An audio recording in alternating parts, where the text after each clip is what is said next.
అందరికీ నమస్కారం అండి. ఈరోజు భర్తృహరి సుభాషితములకు మనీషా జోస్యులు గారు రాసిన కథలు తెలుసుకుందామండి. సుభాషితాల్ని షార్ట్ వీడియోస్‌లో అప్‌లోడ్ చేస్తాను. గమనించగలరు.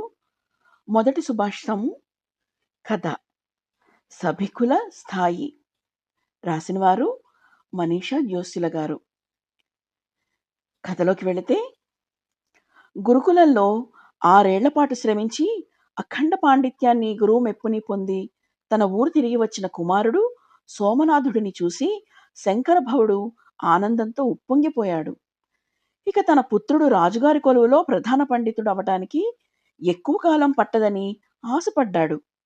కానీ ఎంతకాలమైనా కొలువు మాట ఎత్తడం గాని, తన పాండిత్య ప్రతిభని ప్రదర్శించడానికి కావ్యగ్రంథ రచనలు చేసి పాండిత్య గోష్ఠిలో పాల్గొనటంపై శ్రద్ధ చూపటం గాని చేయని సోమనాథుడిని చూసి నిరాశ చెందాడు. ఒకనాడు పుత్రుడిని కారణమడిగాడు. నాయనా, నీలో నేను ఆశించిన ఉత్సాహం గాని, ఆర్జనపై దృష్టి గాని నాకు కనిపించటం లేదు.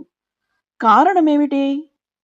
తండ్రి ప్రశ్నకి సమాధానంగా సోమనాథుడు నిట్టూర్చి, తండ్రిగారు, నేను గురుకులంలో నుండి వచ్చాక నా పాండిత్య ప్రదర్శనకి సరియైన ప్రేక్షకులు గాని, పాఠకులు గాని ఎవరు అని ఆలోచించాను. నా సహపండితుల ముందు పాండిత్యాన్ని ప్రదర్శించినప్పుడు వారి అసూయ వలన నన్ను అవహేళన చేసి కృంగదీయ ప్రయత్నించవచ్చు. రాజుగారి కొలువు వ్యర్థం. ఎందుకనగా వారు గర్వాంధులు. కనుక పండితులని ఆదరించే స్థాయి వారికి లేకపోవచ్చును. ఇక సామాన్య ప్రజలకి నా పాండిత్యం గాని, భావం గాని అర్థం చేసుకునేంత తెలివి లేదు. ఇక ఎవరి ముందు నా ప్రతిభ చూపగలను అన్నాడు. పుత్రుడి మాటలు విన్న శంకరభవుడు నివ్వెరపోయి క్షణకాలం మాటరాక నిలిచాడు. తేరుకుని, నాయనా, ఎంత పొరపాటు యోచన! నీకు నీవే నీ పాండిత్యాన్ని కించపరుస్తున్నావే. సభికుల మనసు రంజింపజేయడమే లక్ష్యమనుకోవాలి గాని వారి స్థాయిని గుణగణాలను ఎంచమనమెంత? పండితులు, కళాకారులు అసలు ఏ రంగంలోని వారైనా వారి ప్రతిభ పైననే దృష్టి సారించి ప్రదర్శన ఇవ్వాలి గాని సభికుల కళాదృష్టిని ఎంచకూడదు. ఉదాహరణకి ఒక అంగడివాడు తాను అమ్మే వస్తువులు నాణ్యతకి మాత్రమే ప్రాధాన్యతనిస్తాడు. ఎవరో ఒక గ్రాహకుడు వస్తువుని అవహేళన చేసి కొనలేదని, ఇతర స్వభావాల గురించి ఆలోచిస్తూ ఉంటే వ్యాపారం చేయలేడు. ఈ సూత్రం ఏ రంగానికైనా వర్తిస్తుంది. తన ఎదురుగా ఉన్నది పండితులా, పామరులా అన్నదిగాక మనలో ఉన్న ప్రతిభపై మాత్రమే శ్రద్ధ వహించాలి. 1, 2 ఉపమానాలు చూసినంత మాత్రాన నీ తోడివారందరినీ అసూయని, ప్రభువులందరూ గర్వంతో పండితులను గుర్తించరని, సామాన్యులెవరికీ భావం అర్థం కాదని తలచటం భావ్యం కాదు. రచనపై గాని, ప్రదర్శనపై గాని విమర్శకులు ఉంటారు, ప్రశంసించేవారు ఉంటారు. అది వారి అభిరుచులపై, వ్యక్తిగత అభిప్రాయాలపై ఆధారపడి ఉంటుంది. పండితుడైన వాడు సద్విమర్శలు గ్రహించి తన పాండిత్యాన్ని మెరుగుపరుచుకోవాలి.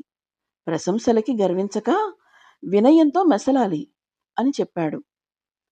తండ్రి మాటలు విన్న సోమనాథుడు విషయాన్ని అర్థం చేసుకుని, తండ్రి, నా కళ్ళు తెరిపించారు. మీరు చెప్పినట్టే ఇక నుండి సభికుల స్థాయి గణించక నా ప్రతిభపైనే శ్రద్ధ వహిస్తాను అని గమ్యం తెలుసుకున్నాడు.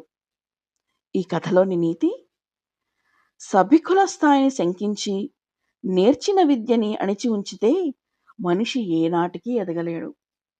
చక్కటి కదండి. ఈ కథ మనకి అందించిన వారు మనీషా జోస్యుల గారు. ఏనుగు లక్ష్మణ కవి గారు అందించిన భర్తృహరి సుభాషితములకు వీరు కథల రూపంలో మన ముందుకు తీసుకొచ్చారండి. ప్రతి ఒక్క సుభాషితానికి ఒక్క కథ ఉదాహరణగా తీసుకుని రాశారు. చక్కగా ఉన్నాయి. మొదటి సుభాషితాని కథ ఇదండి, సభికుల స్థాయి. దీనికి సంబంధించిన సుభాషితము షార్ట్‌లో అప్‌లోడ్ చేస్తాను. గమనించగలరు. షార్ట్‌లో అప్‌లోడ్ చేశాక కింద లింక్ కూడా ఇస్తాను. గమనించగలరు. నచ్చితే లైక్ చేయండి, షేర్ చేయండి. మరిన్ని కథల కోసం ఛానల్ సబ్స్క్రైబ్ చేసుకోండి. మీ విలువైన సలహాలు గానీ, సూచనలు గానీ కామెంట్ బాక్స్‌లో తెలియజేయగలరు. Thank you. ధన్యవాదాలు.